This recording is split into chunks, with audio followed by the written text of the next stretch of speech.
Now I am opening the session for questions from the students first. From the back side, yeah, please stand up. Give your name, college, and then mic, please. Take the mics there.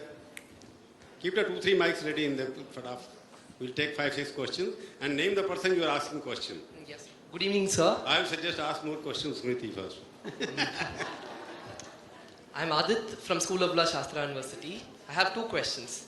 One question is to Salman sir and another question is to Smriti ma'am. And my first question is to Salman sir.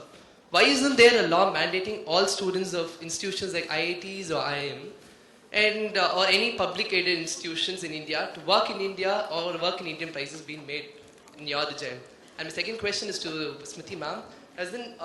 Since there's a recent campaign for Make in India, why isn't there a campaign for Work in India and Work for India? Well, I think these are just good sentiments, but frankly, there is an issue of freedom here.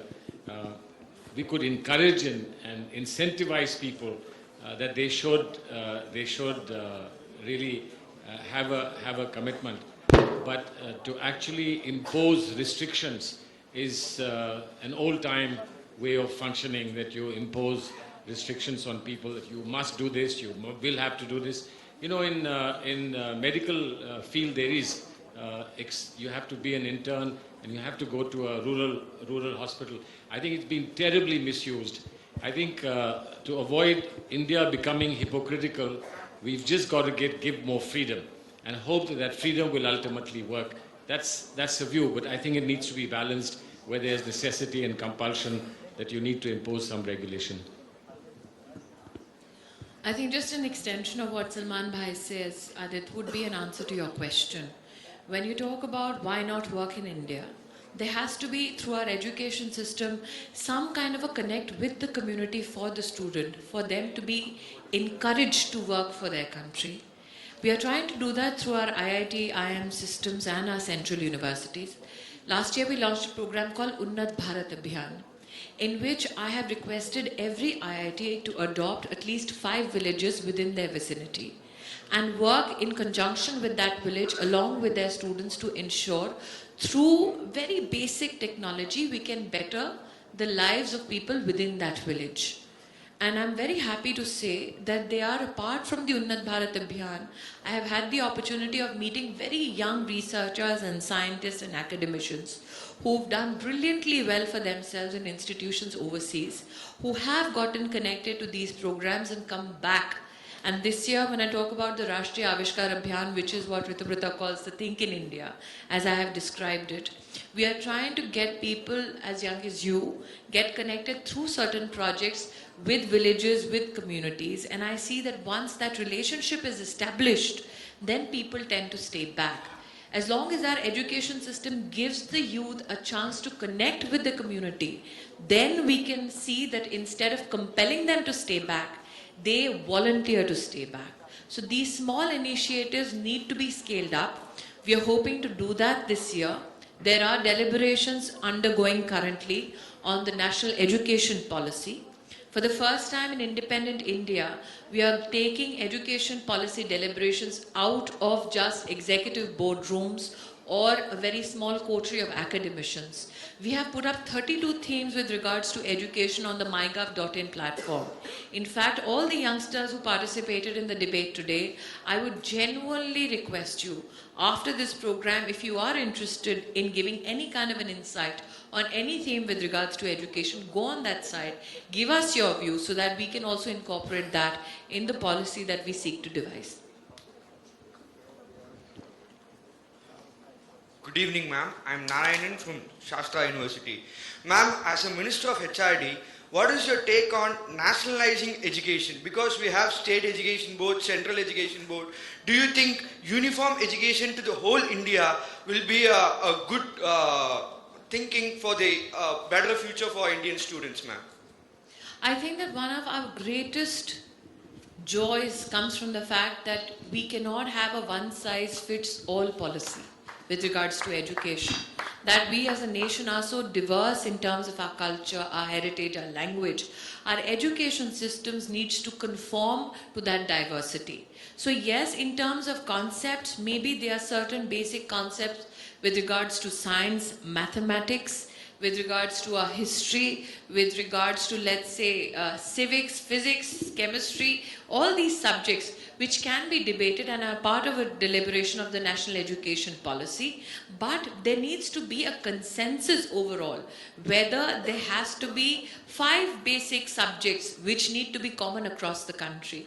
I, as a representative of the government, am of the opinion I cannot enforce a particular rule on any state, and that's exactly why I have initiated these deliberations. Apart from the online process of asking people what is it that they want out of the education system, for the first time we are going to around 275,000 village education councils, calling all stakeholders across all states so that we hear their voice at the village education council.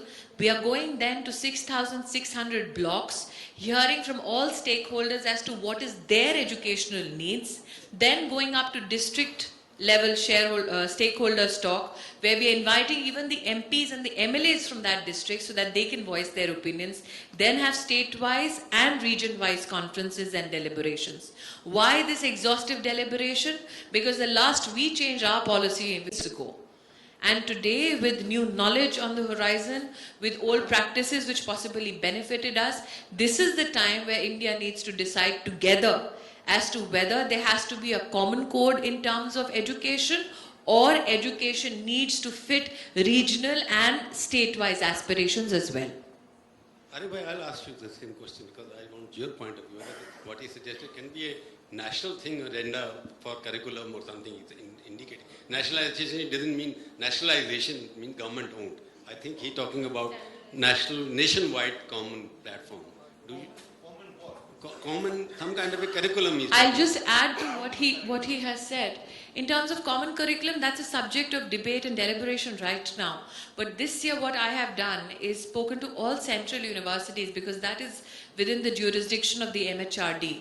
And choice-based credit transfer system will be implemented from the next academic year onwards, which means that there will be mobility for all students across all Indian central university, which is a first. So if you've done first year, let's say in Chennai, and you move because of employment opportunities to, let's say, Odisha, then you don't leave your education behind. You get that facility of having mobility and getting into that same educational space that you left behind in Odisha. So that is a facilitation we are doing from the next academic year. You agree with the national thing? Yes. You. Short reply. This is a positive initiative that has been taken. But as far as as she already have mentioned, that in a country like ours, you cannot straitjacket education. So through an education that has been earlier in this concurrent list and state list. So we don't want, as far as the left is concerned, we don't want education to be in the central list. That is our position. Any question? Hello, yes. I have a question as well. Little girl here, yeah, please speak. Good evening, dignitaries. Good evening, ma'am. It is a cornerstone that we are getting a first HRD minister as a woman. It itself is a great pride for all the women in our country. You are a greater source of inspiration. Ma'am, I have got a couple of questions.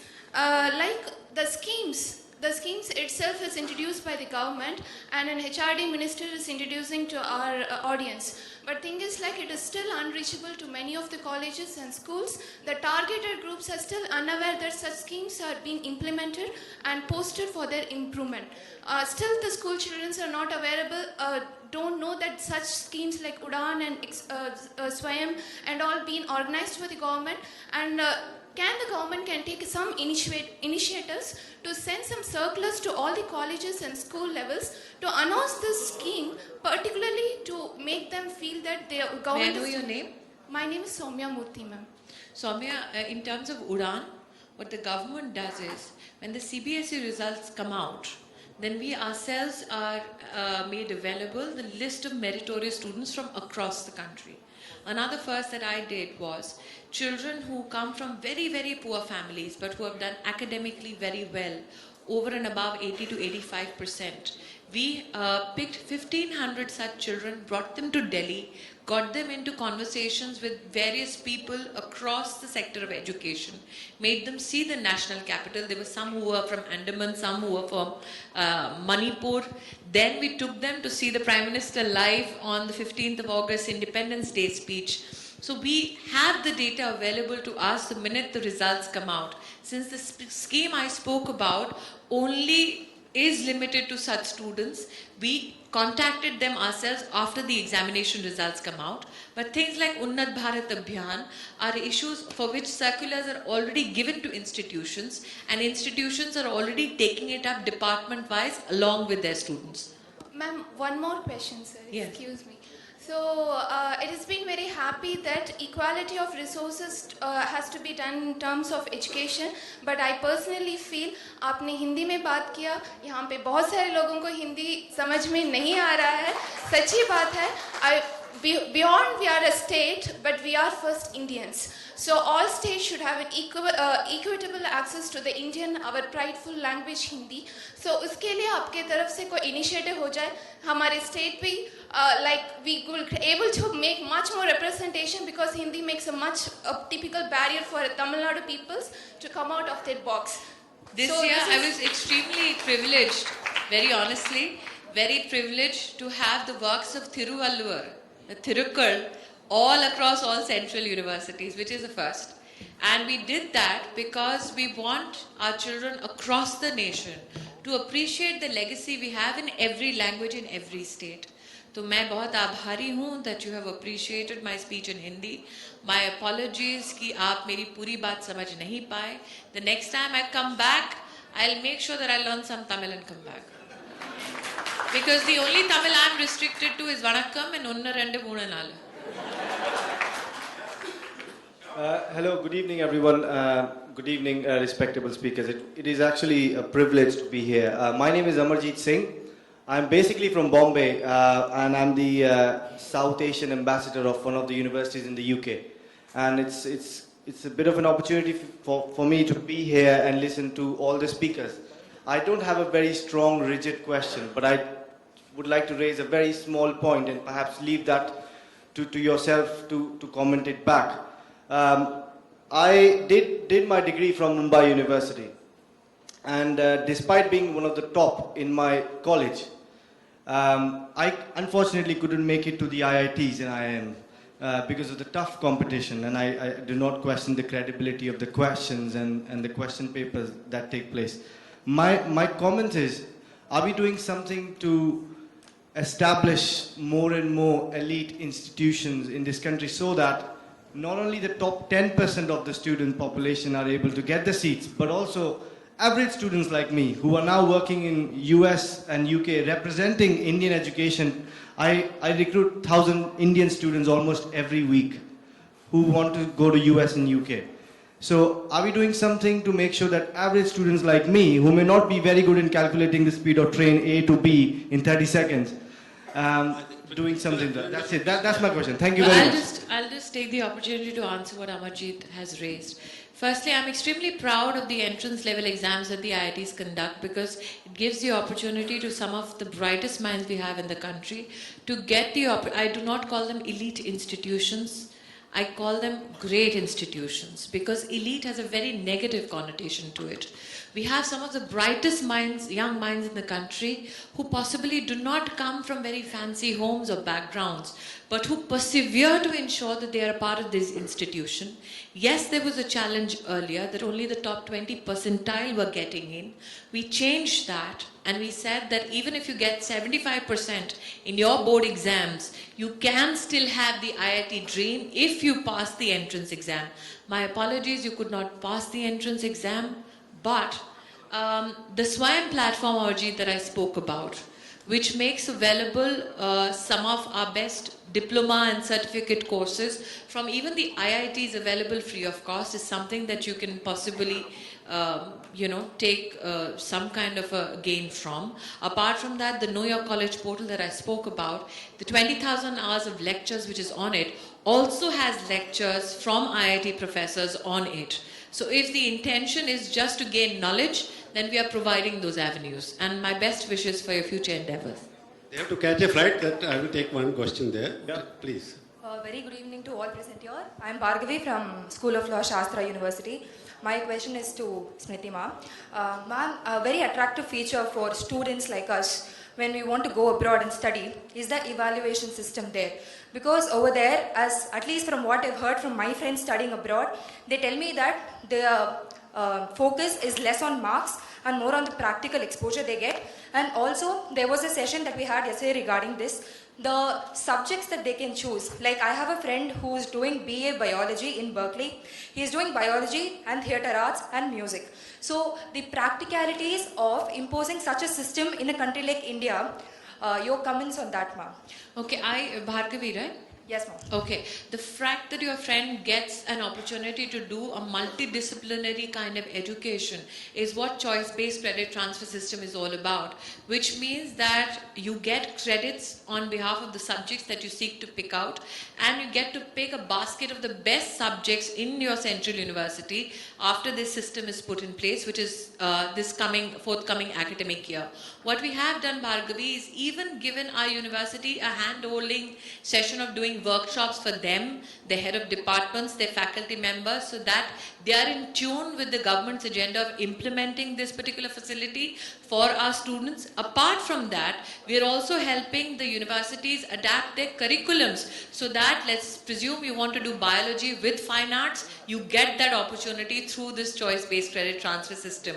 Apart from that, what we are also rolling out this year is digitizing every certificate of every university in this country, so that those students who even get an opportunity to work overseas or possibly migrate within the country for job opportunities, at times there are loss of papers, transcripts, those students do not face any kind of disadvantage. So our endeavor this year is even to digitize every certificate that you get from school onwards to the university level, so that you're facilitated. Thank you, everybody. Now, it's been too long now because they have to catch a flight. Sorry? Yeah.